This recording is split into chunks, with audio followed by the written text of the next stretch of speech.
Christmas, a video series featuring Ashley Stoneman and friends of hers from the Michigan comedy scene. Help Ashley get excited for Christmas as we watch some of our favorite Christmas movies. Welcome to 12 Days of Christmas, where I invite my comedy buddies to try to help me get into the Christmas spirit by watching some of their favorite Christmas movies. So today, for day 3, we have Bret Hayden here. He is the host of Cinema Roast Crunch that happens monthly at Sellerman's in Hazel Park. So he's kind of a movie buff. A little bit. Just a touch. A little bit. So today we decided to watch one of Bret's favorite Christmas movies. Just movies in general. Kiss Kiss Bang Bang. Yeah. I guess a classic, but maybe not classic Christmas movie. It's basically the closest thing to not a Christmas movie, but there's just enough stuff Christmassy to qualify it as. It meets the minimum, but that's it. We're talking bare minimum. Bare minimum. There's Christmas trees, people dressed as Santa, there's Christmas parties going on. The soundtrack includes a lot of Christmas songs. Yeah. So it's kind of hard to not say that it's a Christmas movie, but this movie also includes things like, multiple people being murdered. And Robert Downey Jr. watching a woman die, like looking her in the eyes and dying. Incest. And the classic Christmas incest. Classic. It's a Christmas movie, I say, with some heavy quotes. Yeah. So this movie came out in 2005, right? Basically before Robert Downey Jr. took off as Iron Man. Yeah, this is, I think, the last movie he did before Iron Man. And he is adorable in this movie. He really is. It's almost like they just decided to give him his own DVD commentary about the movie, and then they were like, well, actually, let's just make him the narrator. Yeah. It was fun to watch. And so, Brett, you brought up that this movie is actually film noir. And it's a spoof of film noir. And basically so explain how that works. Film noir, basically, it's black and white, stylized Hollywood crime dramas. And basically the themes are just cynical attitudes and sexual motivations. So it's just a lot of, really snappy dialogue and just constant sexual tension between the main characters. Yeah. And it usually makes for a very entertaining movie. And basically, the only real difference between this, it's a parody of film noir, but the only real difference is most film noir, because it was made in the 40s and 50s, was black and white. So this is clearly it's in color. And that's the only real difference, but this is I think a perfect parody of film noir. They could afford to put it in color. Yeah. This movie cost 2005. Yeah, in 2005 it cost $15 million to make, and it only made $15.8 million. Yeah. So not exactly the success they were looking for, but still, it's a really entertaining movie. So it's kind of sad that it didn't do better. So a couple of the points that you made about film noir that I kind of wrote down is the narration. There's the narrator aspect. And Robert Downey Jr. fills that role, and it's kind of funny because he stops the movie, he goes backwards, he kind of does this choppy narrating that makes it really likable. Yeah, and basically spook, because a lot of times in old black and white movies, when something a big plot point happens, it's almost like the main character will fill you in on what just happened and then talk about how he feels about what just happened. And it was just an easier way to get the movie moving along. Yeah. You'd have a guy who was in love with somebody and he would reflect on it, say about how much he missed her and what he's going to do in the future about it, just back then they always had that weird detective-y sort of accent. Detective accent.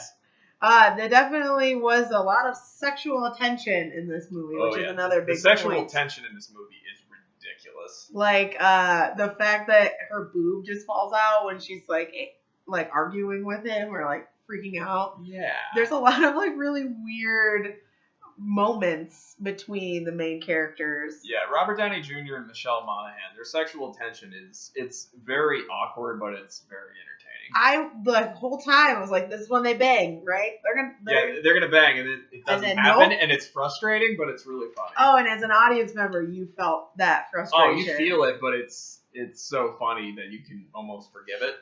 Well, we as an audience member win because we get to see her boobs. So yeah, That's like a plus. Michelle Monaghan is beautiful. Yeah. And then you get Robert Downey Jr., who's also a very handsome, funny guy. He's a good-looking bro. I mean, we can't be mad about it. I've had a big crush on Robert Downey Jr. for like a long time, so I guess I get it. He's very weirdly charming, and even in this movie, he's like, what was the term we used? He's the most like frantic, chill person. Yeah, that's something about like, cause he's so spazzy, but he's also just like he's so relaxed about it. It's a weird mix that he somehow manages to pull off for this movie, and it's a perfect type. Like, it's a perfect attitude for this character, to be honest.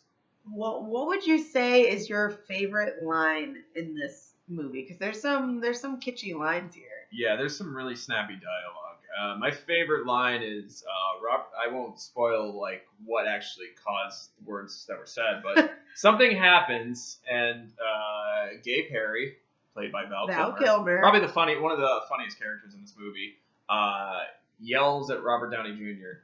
and says, if you look up the word idiot in the dictionary, you know what you'll find? Robert Downey Jr. says, picture of me?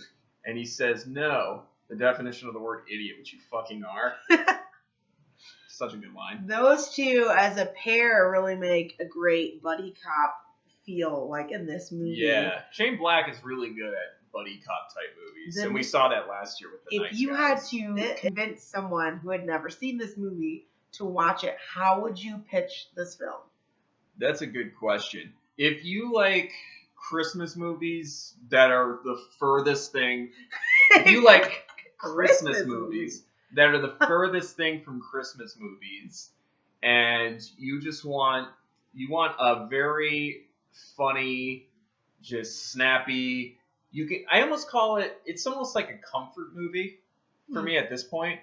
Like, because you don't really have to, like, you have to pay attention to it, but if you just kind of want to like periodically look up and laugh really hard at just really snappy dialogue and jokes. Yeah. I mean, it fills that void really well, but I also think it's such a different type of comedy than people are used to seeing. And this came out in 2005, and they don't really make movies like that too often. I could see that. It's kind of one on its own. Yeah, and like even The Nice Guys from the same guy, Shane Black, they don't make movies like that anymore. Like those type of just like really snappy, funny, like buddy cop sort of like crime dramas. Like they're few and far between. They exist, but it's just you don't get a chance to see them too often. So if you're looking for something different, a comedy that's not traditionally what you're used to seeing, Adam Sandler movies or Seth Rogen, Judd Apatow type stuff, this is a nice change of pace for that. Yeah, it's not all like fart humor. Yeah. It's a different type of humor. It's definitely dark humor, for sure. Like, definitely a darker tone. I mean, obviously we're talking about incest and dead bodies. Yeah. It's kind of a darker, but it's funny and it's light in a way that I don't know how to explain. Yeah, you're almost uncomfortable for laughing because you aren't sure if you should be, just based on like they're taking really dark stuff and they're incorporating these really funny elements to like almost like be like the comic relief for something terrible that just happened. So it's like a Law and Order SVU episode with a bunch of laughs in the end. Yeah, it's Law and Order SVU with a laugh track. There's no laugh track in this, but it's basically if it was a comedy sitcom. Yep. Perfect. Yeah. That's Kiss Kiss Bang Bang for you. And that is day 3 of 12 Days of Christmas. So thank you, Bret Hayden, for picking out a great movie. Thank you. And bye. Bye.